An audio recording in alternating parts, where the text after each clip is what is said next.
Welcome to the Leo. Navyandhra Pradesh చరిత్రలోనే రాష్ట్రానికి తొలి విదేశీ ప్రత్యక్ష పెట్టుబడి అయితే రాబోతుంది. నిన్న జరిగినటువంటి ఏదైతే ఎస్ఐబిపి సమావేశం ఉందో దాంట్లో ముఖ్యమంత్రి చంద్రబాబు గారి అధ్యక్షతన నిర్ణయం అయితే తీసుకోవడం జరిగింది. వాస్తవానికి గూగుల్కి అనుబంధ సంస్థ అయినటువంటి రైడెన్ అనే ఒక సంస్థకు దాదాపుగా 87,520 కోట్ల ప్రత్యక్ష విదేశీ పెట్టుబడి పెట్టడానికైతే నిన్న అనుమతులు అయితే మంజూరు చేశారు. నాకు తెలిసి దేశ చరిత్రలో కూడా ఒక రాష్ట్రానికి ఎంత భారీ ఎత్తున ఒకే కంపెనీ నుంచి ప్రత్యక్ష పెట్టుబడి రావడం కూడా బహుశా దేశ చరిత్రలో కూడా ఇదే మొదటిసారి అయి ఉంటుంది. బట్ ఆంధ్రప్రదేశ్ చరిత్రలో మాత్రం తొలిసారిగా విదేశీ ప్రత్యక్ష పెట్టుబడి అయితే రాబోతుంది. ఫారెన్ డైరెక్ట్ ఇన్వెస్ట్మెంట్ అంటాం, ఎఫ్డిఐ అంటాం. సో అవి పెట్టుబడి అయితే పెట్టబోతున్నాయి. ఒక రకంగా ఇది ఆంధ్రప్రదేశ్కు అతిపెద్ద శుభవార్త అని చెప్పవచ్చు. ఎందుకంటే అది వస్తుంది అనే దానికంటే దాని తరువాత వచ్చే కంపెనీలు మరింత ఎక్కువ ఉంటాయి. ఎందుకంటే స్వయంగా విదేశీ ప్రత్యక్ష పెట్టుబడి, అది కూడా గూగుల్ అనుబంధ సంస్థ అయినటువంటి సంస్థలే డైరెక్ట్గా పెడుతుంటే ఇతర వాళ్ళలో కూడా నమ్మకం కలుగుతుంది. సో ఆంధ్రప్రదేశ్లో పారిశ్రామిక అభివృద్ధి బాగుంది. భవిష్యత్తులో ముఖ్యంగా అమరావతి నిర్మాణం జరిగిన తర్వాత ఆంధ్రప్రదేశ్ దేశంలోనే అతి ప్రముఖ రాష్ట్రాల్లో ఒకటి కాబోతుంది అనేది ఇతర ఇన్వెస్టర్లు కూడా గ్రహించే అవకాశం ఉంది. ఏది ఏమైనా మొత్తంగా చంద్రబాబు గారు పెట్టుబడులను సాధించడం కోసం విశ్వ ప్రయత్నం చేస్తున్నారు. ఏదైతే మొన్న ఎన్నికల సమయంలో రాష్ట్రానికి పెట్టుబడులు తీసుకురావాలి, నిరుద్యోగ యువతకు ఉపాధి కల్పించాలని ఒక మాట చెప్పారు.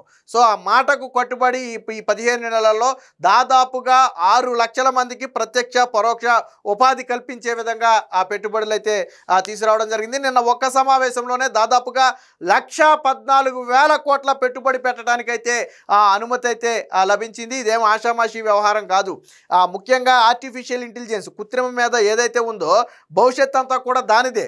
సో అలాంటి రంగాలలో ఆంధ్రప్రదేశ్ అగ్రగామిగా ఉండటం, ముఖ్యంగా ఆంధ్రప్రదేశ్లోని పలు ప్రాంతాల్లో దీన్ని విస్తరించడం అనేది ఖచ్చితంగా సూపర్ణం అని చెప్పొచ్చు. సో నిన్న జరిగినటువంటి మీటింగ్ కి సంబంధించిన వివరాలు ఒకసారి చూద్దాం. పెట్టుబడుల ధమాకా 87,520 కోట్లతో విశాఖలో ఏఐ డేటా సెంటర్. రాష్ట్రానికి తొలి విదేశీ ప్రత్యక్ష పెట్టుబడి గూగుల్ అనుబంధ సంస్థ రైడెన్కు రైట్ ముఖ్యమంత్రి అధ్యక్షతన ఎస్ఐపిబి సమావేశం. మొత్తంగా 1,14,824 కోట్ల పెట్టుబడులకైతే ఆమోదం. వీటితో 67,218 మందికి ఉద్యోగ అవకాశాలు వచ్చే అవకాశం. ఐటీ, ఇంధన, ఫుడ్ ప్రాసెసింగ్ ప్రాజెక్టులకు ఓకే. మహారాష్ట్రకు ముంబై ఒక్కటే, కానీ మనకు 3 హబ్బులు. విశాఖ, అమరావతి, తిరుపతి హబ్బులపై ఫోకస్. 3 ప్రాంతాలను కూడా పారిశ్రామిక జోన్లుగా అభివృద్ధి. లోకేష్ ప్రతిపాదనకు సీఎం సమ్మతి. అంటే ఈ 3 ప్రాంతాలను కూడా పారిశ్రామిక జోన్లుగా అభివృద్ధి చేయాలి అని ఏదైతే లోకేష్ గారు ఒక ప్రపోజల్ తీసుకొచ్చారు. సో ఆ ప్రపోజల్కి అయితే చంద్రబాబు గారు ఆమోదం తెలిపినట్టుగా అయితే తెలుస్తుంది. ఇక శ్రీకాకుళం నుంచి తూర్పుగోదావరి దాకా విశాఖ ఎకనామిక్ రీజియన్ అని చెప్పారు. ఉమ్మడి పశ్చిమ నుంచి ప్రకాశం వరకు ఇంకొకటి, నెల్లూరు సీమ జిల్లాలో మరొకటి. సో మొత్తంగా ఇలా రాష్ట్రం అంతా కూడా చంద్రబాబు గారు అయితే విభజించే ప్రయత్నం చేశారు. నవ్యాంధ్రకు మొదటిసారి విదేశీ ప్రత్యక్ష పెట్టుబడి ఎఫ్డిఐ రానుంది.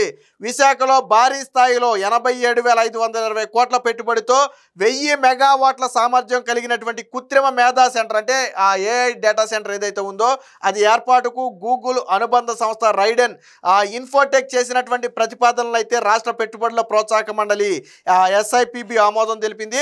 ముఖ్యమంత్రి చంద్రబాబు అధ్యక్షతన సచివాలయంలో జరిగినటువంటి సమావేశం మొత్తంగా 11వ సమావేశం. దీంట్లో ప్రభుత్వ అధికారులతో పాటు కొంతమంది నాయకులు కూడా పాల్గొన్నారు. దాదాపుగా 3 గంటల పాటు జరిగినటువంటి భేటీలో పెట్టుబడులకు సంబంధించి కొన్ని కీలక నిర్ణయాలు అయితే తీసుకున్నారు. దాదాపుగా 1,14,824 కోట్ల పెట్టుబడులకైతే ఆమోదం తెలిపారు. దీంతో 67,000 మందికి ప్రత్యక్షంగా ఉపాధి లభించే అవకాశం ఉంది. పరోక్షంగా దానికి రెట్టింపు సంఖ్యలో కూడా అవకాశం వస్తుంది. సో దీనికి సంబంధించి ఏ రంగాల్లో ఎంత పెట్టుబడికి ఆమోదం ఇచ్చారనేది కూడా ఉంది, ఒకసారి చూద్దాం. సో ఏ రంగాల్లో ఎంత పెట్టుబడి అనేది మనం ఒకసారి తీసుకుంటే ఏ ప్రదేశంలో రైడెన్ ఇన్ఫోటెక్ ఇండియా ఇప్పుడు మనం చెప్పుకుంది అదే.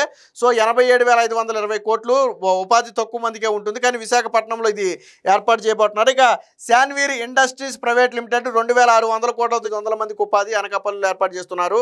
శ్రీ సిమెంట్ లిమిటెడ్ ఇది ఎక్స్టెన్షన్ చేయడం కావచ్చు 2260 కోట్లు 350 మందికి అదనపు ఉపాధి. ఇది పల్నాడు జిల్లాలో ఉంది. ఇక భారత్ డైనమిక్స్ లిమిటెడ్ 1200 కోట్లతో 1400 మందికి ఉపాధి దొనకొండలో ఏర్పాటు చేయబోతున్నారు. జేఎస్డబ్ల్యూ ఇండస్ట్రియల్ పార్కు 531 కోట్లు, కానీ 45,000 మందికి అయితే ఉపాధి కల్పించబోతుంది. ఇది విజయనగరంలో ఏర్పాటు చేయబోతున్నారు.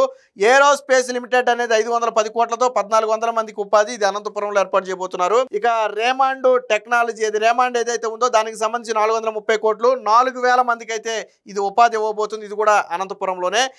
ఇక అవంతి హౌసింగ్ వేరు 319 కోట్లు, ఆసెల్ ఏఈజీ అనేది ఒక 300 కోట్లు, ఇమాజియట్ టెక్నో సొల్యూషన్ అనేది ఒక 140 కోట్లు, ఆలిప్ అనేది ఒక 26 కోట్లు. ఇవన్నీ కూడా పెట్టుబడి సంస్థలు. ఇక ఇంధన రంగానికి ఆహార శుద్ధి అలాగే పర్యాటకం. సో ఆహార శుద్ధికి వచ్చేటప్పటికి రిలయన్స్ కన్స్యూమర్స్తో పాటు గోద్రేజు, ఎస్వీఎఫ్, ఫ్రెష్ బౌల్ అనేవి అయితే పెట్టుబడులు పెట్టబోతున్నాయి. పర్యాటక రంగంలో మైరాబే, Daspalla, Amaravati hotels, southern globe hotels resorts, SVS construction, Sri Venkateswara lodge అనే ఇవి అయితే పర్యాటక రంగంలో అయితే పెట్టుబడులు పెట్టబోతున్నాయి. దీనికి సంబంధించి ఎక్కడ పెట్టబోతున్నాయి అనేది కూడా ఇవ్వడం జరిగింది. దీనికి సంబంధించిన మరొక వార్త కూడా ఉంది, ఒకసారి చూద్దాం. సో ఇది కూడా పెట్టుబడులకు సంబంధించిన వార్త. రాష్ట్రానికి 1.14 లక్షల కోట్ల పెట్టుబడులు, 67,000 మందికి ఉపాధి. దేశంలోనే మొదటిసారి భారీ విదేశీ పెట్టుబడి రైడన్ 11వ SIPB సమావేశంలో ఆమోదం అని చెప్పి, అంటే దేశంలోనే ఈ రైడన్ అనే సంస్థ మన దేశంలో మొదటిసారిగా ఇంత భారీ స్థాయిలో అయితే విదేశీ ప్రత్యక్ష పెట్టుబడి పెట్టబోతుంది. అది ఆంధ్రప్రదేశ్లోనే పెట్టబోవడం అనేది ఖచ్చితంగా సుపరిణామం. రాష్ట్రంలో కొత్తగా 1.14 లక్షల కోట్ల పెట్టుబడులు పెట్టేందుకు వివిధ సంస్థల నుంచి అందిన ప్రతిపాదనలు రాష్ట్ర ప్రభుత్వం ఆమోదం తెలిపింది. తద్వారా సుమారు 67,000 మందికి ఉపాధి అవకాశాలు లభించనున్నాయి. ఐటీ, పర్యాటకం, ఏరోస్పేస్, ఫుడ్ ప్రాసెసింగ్, ఇంధన రంగాలకు సంబంధించి అందిన పెట్టుబడులను ప్రతిపాదనలపై ముఖ్యమంత్రి చంద్రబాబు అధ్యక్షతన సచివాలయంలో అయితే ఆమోదం తెలపడం జరిగింది. సో కొత్త పెట్టుబడుల ప్రతిపాదనతో పాటు ఎప్పటికే కుదుర్చుకున్న వివిధ సంస్థల నుంచి అందిన సవరణలపై కూడా నిన్న చర్చించారు.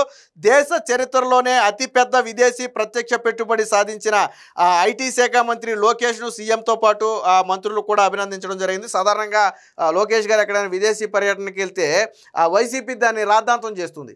లోకేష్ ఎందుకు వెళ్తున్నాడు, గతంలో జగన్మోహన్ రెడ్డిని విమర్శించారు కదా, లోకేష్ విదేశాలకు వెళ్ళట్లేదా, జగన్మోహన్ రెడ్డి కూతురును చూసుకురావడానికి వెళ్ళిన విదేశీ టూరును రాష్ట్రానికి పెట్టుబడులు తీసుకురావడానికి నారా లోకేష్ గారు వెళ్ళిన టూరు రెండు ఒకటే అవుద్దా? మనం విమర్శ చేసామంటే అర్థం ఉండాలి. నారా లోకేష్ కూడా ఎవరినో కలవడానికో లేకపోతే ఇంకో పని మీద వెళ్ళి రాష్ట్ర ప్రయోజనాలతో సంబంధం లేకపోతే విమర్శించవచ్చు. గతంలో జగన్మోహన్ రెడ్డి ఆయనే చెప్పాడు, కోర్టుకి ఏం చెప్పేవాడు, నేను మా అమ్మాయి దగ్గరికి వెళ్ళి రావాలని చెప్పి పాస్పోర్ట్ కావాలి కదా, మరి కోర్టుకి అనుమతి కావాలి కదా, నేను మా అమ్మాయి దగ్గరికి వెళ్ళి రావాలని చెప్పి జగన్మోహన్ రెడ్డి కోర్టుకి చెప్పి ఆయనే చెప్పేవాడు కదా నేను మా అమ్మాయి దగ్గరికి వెళ్ళి రావాలని. మరి దానికి నారా లోకేష్ గారికి సంబంధం ఉందా? ఈ రోజు నారా లోకేష్ గారు కన్నా విదేశీ పర్యటనలు చేసి ఉండకపోతే జగన్మోహన్ రెడ్డి లాగా ఏదో ఫ్రెండ్స్ని, చుట్టాలని, పట్టాలని కలవడానికి వెళ్ళినా లేదా ఇంట్లో కూర్చున్నా రాష్ట్రానికి పెట్టుబడులు రావు. ఈరోజు గూగుల్కి అనుబంధ సంస్థ అయినటువంటి రైడన్ అనే ఒక సంస్థ దేశంలో ఇప్పటి వరకు ఎక్కడా కూడా అంత భారీ పెట్టుబడి పెట్టల. 87,000 కోట్లు అనేది చిన్న విషయం కాదు. ఆ ఫిగర్ ఇంటేనే గూస్ బంప్స్ వస్తున్నాయి. ఒక రాష్ట్రంలో 87,000 కోట్ల పెట్టుబడిని, అది కూడా విదేశీ ప్రత్యక్ష పెట్టుబడిని డైరెక్ట్గా ఒక స్టేట్లో ఇన్వెస్ట్ చేయడం అనేది ఆషామాషి వ్యవహారం కాదు. పెట్టుబడుల గురించి, పరిశ్రమల గురించి తెలిసిన వారికి తెలుస్తుంది దాని విలువ, జగన్మోహన్ రెడ్డికి తెలియదు. సో దీనికి సంబంధించి నారా లోకేష్ కృష్ణ అయితే నిన్న అభినందించడం జరిగింది. అతిపెద్ద విదేశీ పెట్టుబడి, దేశ చరిత్రలోనే అతిపెద్ద విదేశీ పెట్టుబడి ప్రతిపాదనకు SIPBలో ప్రభుత్వం ఆమోదం తెలిపింది. విశాఖ రైడన్ ఇన్ఫోటెక్ ఇండియా లిమిటెడ్ 87,520 కోట్ల పెట్టుబడితో డేటా సెంటర్ ఏర్పాటుకు సంబంధించి ప్రతిపాదనలు అయితే ప్రభుత్వం అంగీకరించింది. డేటా సెంటర్ ఏర్పాటు అనేది కొత్త చరిత్రను లిఖిస్తుందని కూడా అభిప్రాయపడ్డారు. విశాఖ రానున్న కేబుల్ ల్యాండింగ్ స్టేషన్ కు అనుసంధానంగా గూగుల్ అనుబంధ సంస్థ అయినటువంటి రైడన్ ఇన్ఫోసిస్ 3 క్యాంపస్లు ఏర్పాటు చేయనుంది.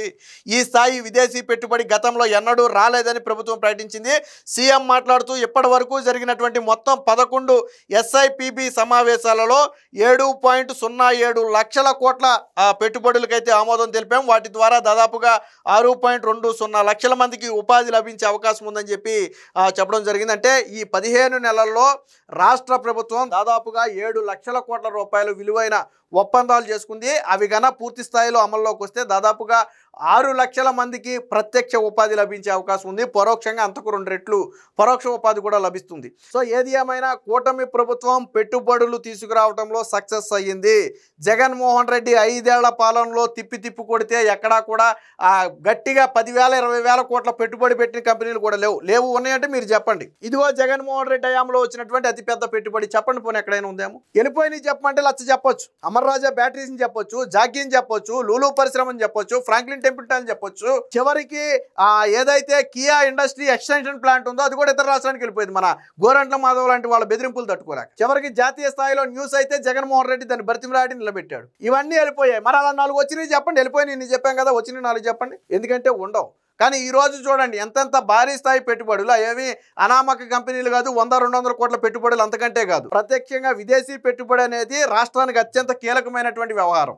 దీనివల్ల రాష్ట్రానికి మరిన్ని పరిశ్రమలు రావడానికి అవకాశం ఉంటుంది. ఇది దాని ఇండస్ట్రియల్ గురించి తెలిసిన వాళ్ళకి తెలుస్తుంది, జగన్మోహన్ రెడ్డి లాంటి వాళ్ళకి తెలియదు. సో ఏది ఏమైనా నాడు చంద్రబాబు గారు ఏదైతే 20 లక్షల ఉద్యోగాలు కల్పిస్తామని చెప్పారో ఆ దిశగా అడుగులు వేస్తున్నారు. రాష్ట్రానికి భారీ స్థాయిలో పెట్టుబడులు తీసుకొచ్చి రాష్ట్రాన్ని అభివృద్ధి చేస్తున్నారు అనటంలో ఎటువంటి సందేహం లేదు. Please subscribe to Leo news for more videos.